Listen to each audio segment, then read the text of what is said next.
Arden and Lois have been such extraordinary hosts that I'm a little overwhelmed and self-conscious that they may come to visit me in Washington. And it'll be overwhelming to try and compete. A reflection as a college president.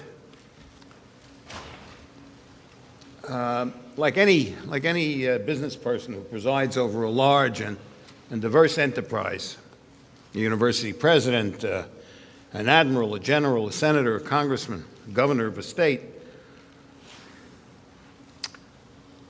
a rabbi, is constantly beset by petitioners who seek to maximize their own interests. And why not? That's what others are doing as well. No one wants to be left out of the conversation.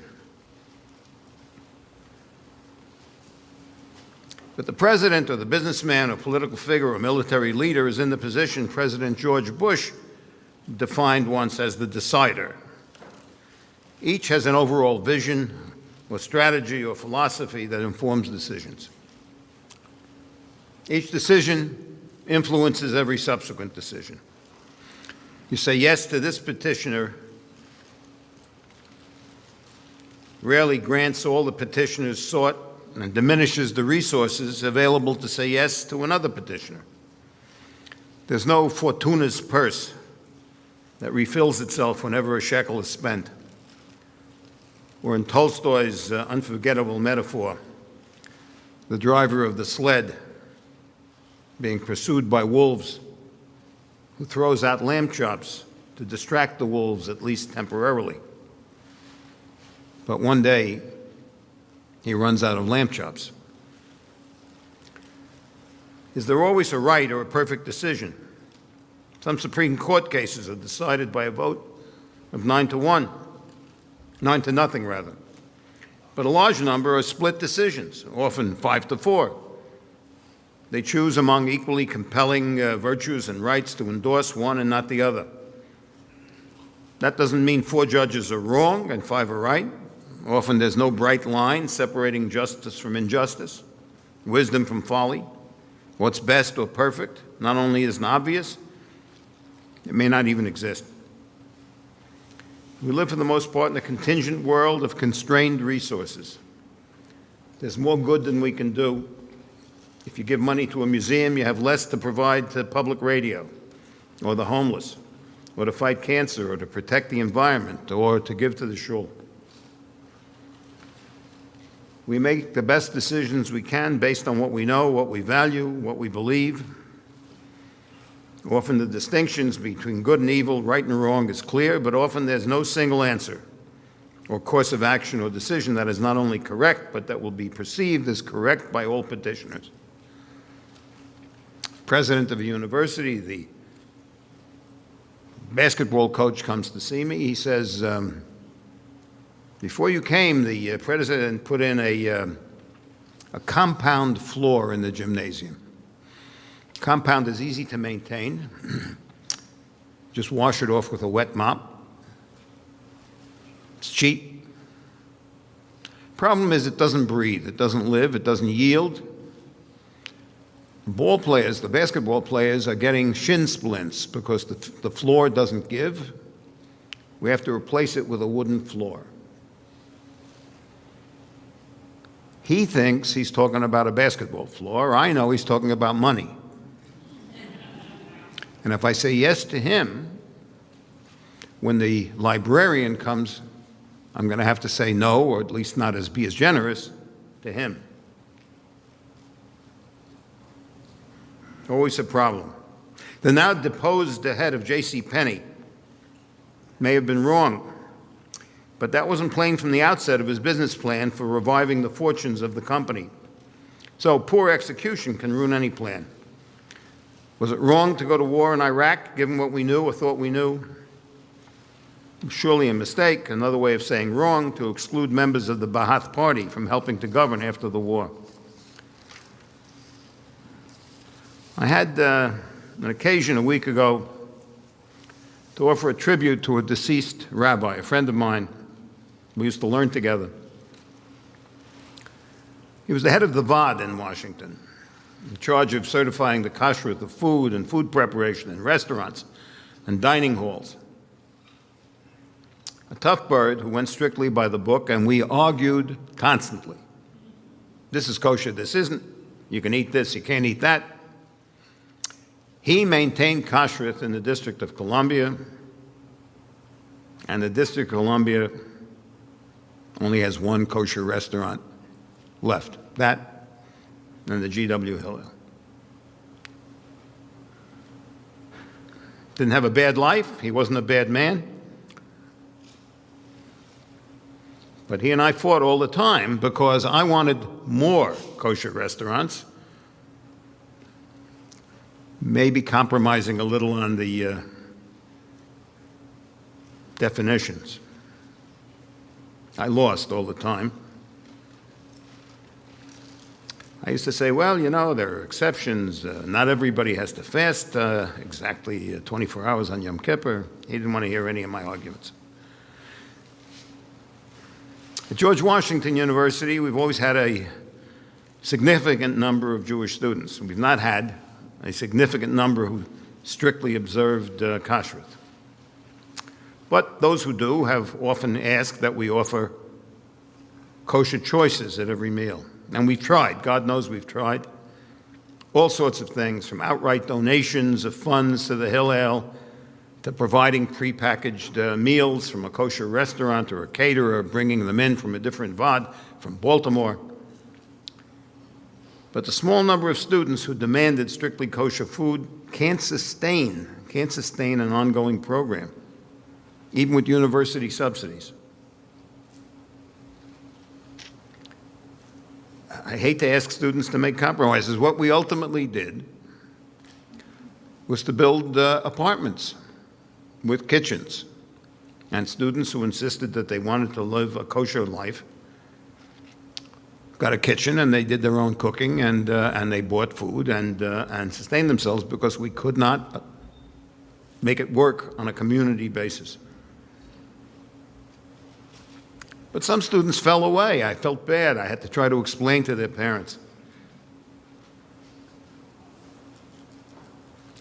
Those students are to be censured. To do so as an example of the best as the enemy of good. They're doing the best they can, but their solution isn't perfect.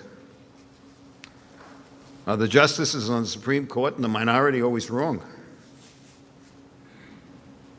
Is it a sin to strive to do good rather than insisting on the best? Are those who do not fast a full day on Yom Kippur, though their prayers are heartfelt, to be spurned? Is insistence on perfection the best and an enemy of God because it doesn't take account of a contingent world? I don't know. I do know that I am overwhelmed at what I have had the blessing to witness here today, to be allowed to participate, however modestly, in this community. Honored. And struck at how robust Jewish life is here in what my mother used to refer to as America. There was New York and there was America. A colleague of mine sent me a funny story. He said, why don't you tell them this story? So it's about a chemistry student who has finally ended the century-long reign of terror by major religions that have been threatening believers with perpetual agony and eternal hellfire if they question God's word. As stipulated by ministers and priests and popes and scholars poring over passages not written by God, it's a question of whether or not there is a hell. So it turns out that the professor, a chemistry professor, gave a question that left it open to the students. And it was a bonus question. Is hell exothermic? It gives off heat, or endothermic? It absorbs heat. And most of the students wrote proofs using Boyle's law, which you'll remember from chemistry. which states that gas cools when it expands and heats when it's compressed. And one student wrote the following. First, he says, we have to know how the mass of hell is changing in time. So we need to know the rate at which souls are moving into hell and at the rate at which they are leaving. So he says, I think we can safely assume that once a soul gets to hell, it's not going to leave. Therefore, no souls are leaving. As for how many souls are entering hell, let's look at the different religions that exist in the world today. Most of these religions state that if you're not a member of their religion, you're going to go to hell. Since more than one of these religions, and since people do not belong to more than one religion, we can project that all souls go to hell. With birth and death rates as they are, we can expect that the number of souls in hell are going to increase exponentially. Now, if we look at the rate of change of the volume in hell because of Boyle's law, it states that in order for the temperature and the pressure in hell to stay the same, the volume of hell has to expand proportionally as souls are added. This gives two possibilities. If hell is expanding at a slower rate than the rate at which souls enter hell, then the temperature and the pressure in hell will increase until all hell breaks loose.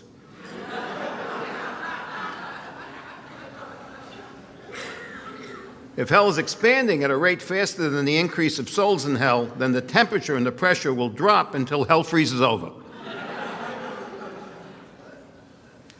So which is it?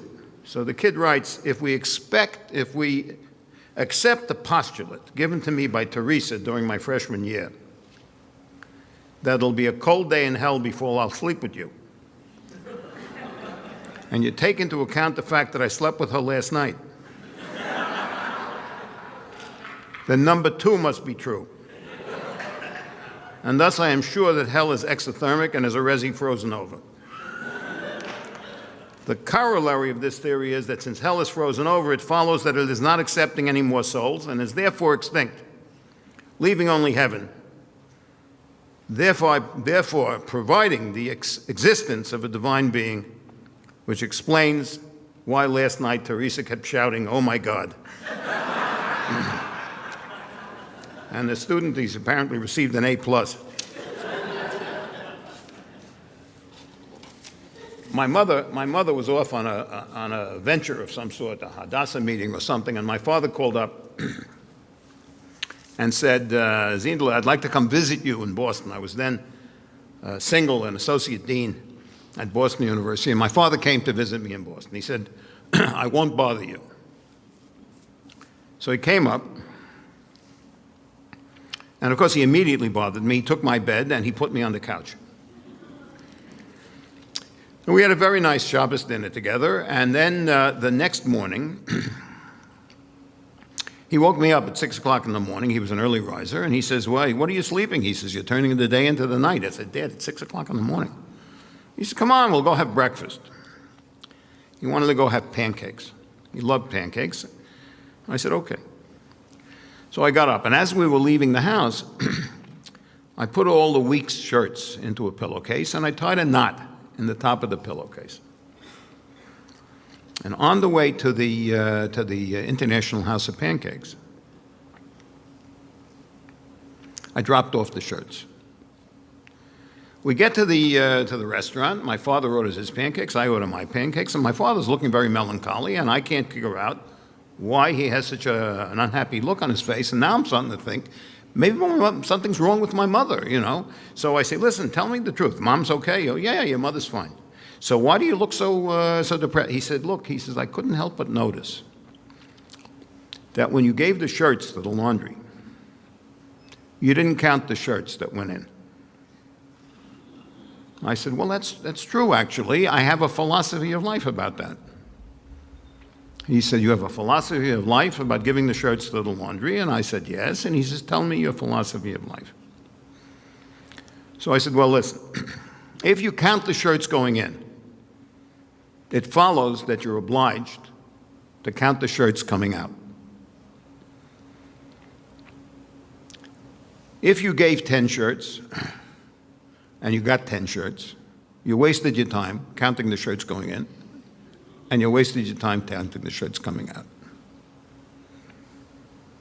If you got 11 shirts coming back, now you have a moral question, an ethical question. You have to go through the 11 shirts, pick out the worst one, and give it back to the laundry.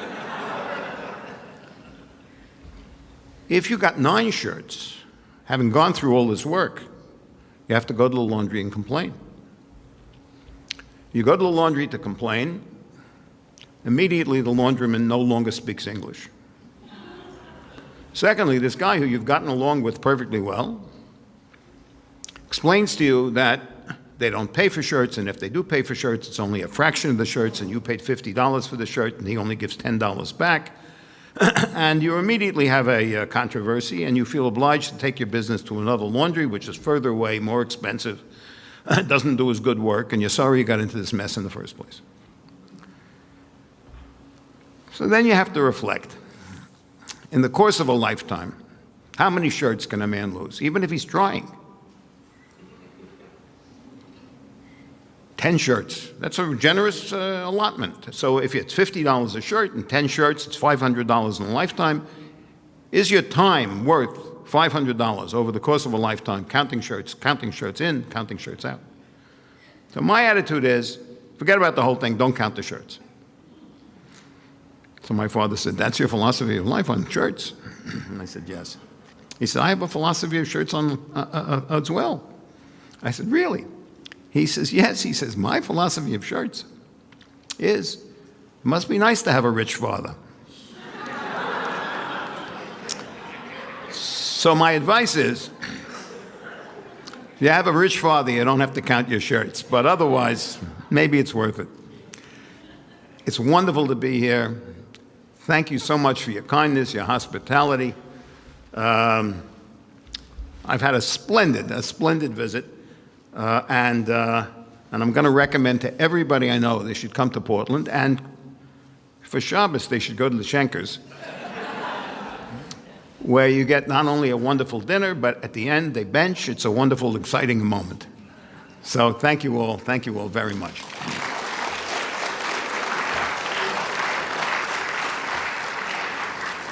I think you were promised a chance to do questions and answers, and if that's the case, I'm willing to honor the promise. So if there are any questions, I'd be happy to take a question. So I've answered every conceivable thing anybody wants to know about anything. All right, I'm pleased as punch. Arden, you get the mic back. Thank you all. Oh, wait, a lady raised her hand in the audience.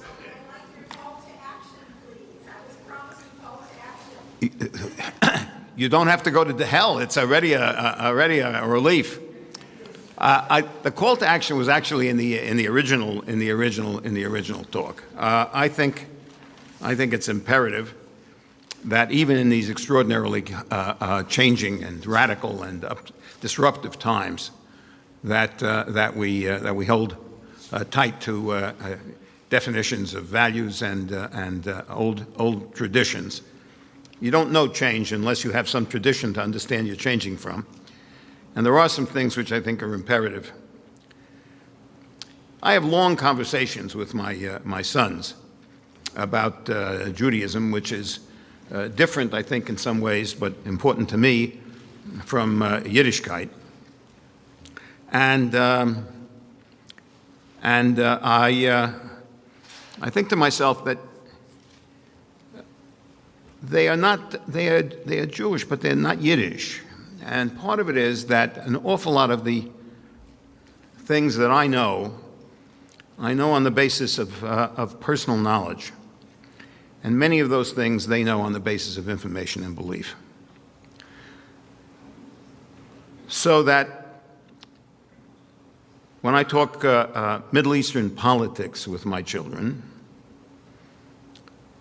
and I talk about Israel, I talk about it because it's part of a neshama.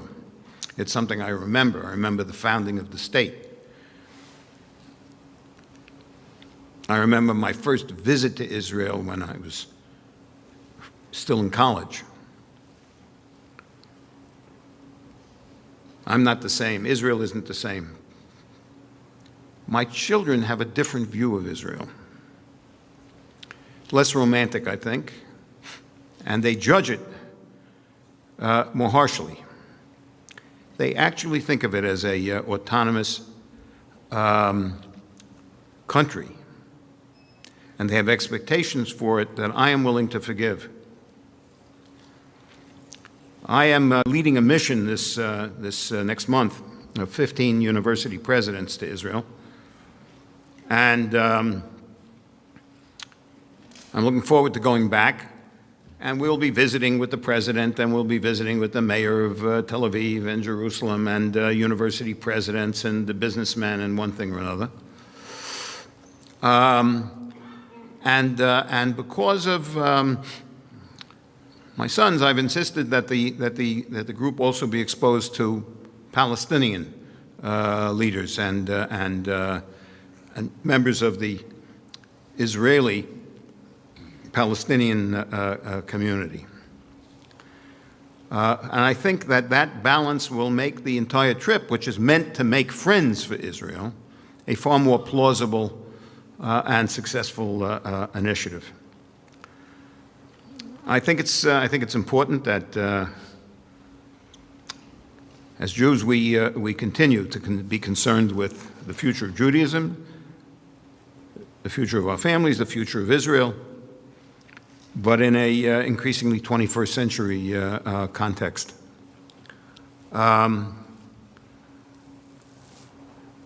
But who am I, ultimately, to give you a charge? I'm just, frankly, another Israelite. And claim no special expertise. I'm trying to figure it out. I'm struggling to figure out my own life. I'm here with classmates from college. So we're all 75, because we were all the class of 59. It's like when your kids are going through school. When bar mitzvah time comes, you got to go to 43 bar mitzvahs all at the same time if they're in a Jewish day school. I think that's one of the only arguments I can think of for not sending your kids to a Jewish day school. We got to see every synagogue in the greater Washington area over a one-year period in which everybody turned 13. At any rate, so we're all 75, and we haven't had a chance to talk about this, but it's something I think about. You know, you look at actuarial tables and you discover that people of our gender, race, socioeconomic are going to die on balance at about 81. Make it 85. But at some point out there, and I'm 75, so I'm saying to myself, all right, how do I use the next 10 years in the most constructive and the most positive and the most affirmative way? And then I say, don't be so generous to yourself. Maybe 10 years, but the last 5 not as good as the first 5, just as the present 5 aren't as good as the 5 that preceded. From a health point of view, there are other things in life, and I'm enjoying many of the others. And I find I'm focusing, for example, my attention, the charities that I give to. I used to give to many, small amounts, now to fewer, bigger amounts. How I spend my time. Also, I've discovered that there are new distractions called grandchildren. So, both out of a sense of pleasure and obligation, I go to visit grandchildren. I'm waiting for them to be about 6 when you can talk to them. Now, you can talk to them, but then the only thing you get back is why. And they're cute, but they're not. That's not satisfactory. This is not a charge. I don't think it's a charge. I think I'm having a psychiatric moment here. And somebody here is a therapist and will send me a fee, send me a bill. Listen, it's been a delight, and thank you. Yes, I see a hand in the back. 120. Thank you. I didn't need the translation. Thank you very much. Actually, Job lived a little longer. So, you know, we don't have to use Moshe Rabbeinu as the yardstick. Why not 140, 100?